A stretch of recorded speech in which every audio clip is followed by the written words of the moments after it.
Another moment worth capturing, ina sa ina, ang pagkrus ng landas ng dalawang imahen, ngunit iisang birhen, iisang ina, iisang Immaculada Concepcion, ang Birhen sa Pacho at ang Birhen Immaculada Concepcion de Malolos Coronada, ang dalawang inang gumagabay sa ating lungsod, sa ating diocese at sa ating bansa.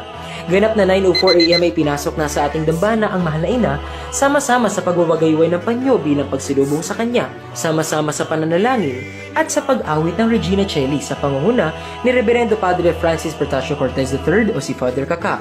What a moment na makita ang chibi image ni Kapanalig Joshua Policarpio at ang malakihang image ng Birhen na ating diocese. Wow!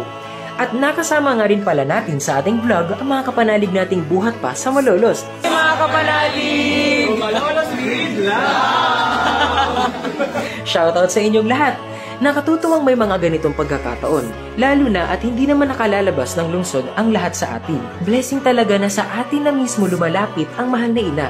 Sama-sama na lamang tayong magtutungo sa ating dambana upang masilayan siya, madama ang makainang pag-ibig at paggalingan niya, at mag-alay ng panalangin at ng Santo Rosario. At dyan po nagtatapos ang isa na namang Math Ventures. Have a blessed Easter season. Viva Virgen Immaculada Concepcion de Malolos. Kita-kits mga kapanalig!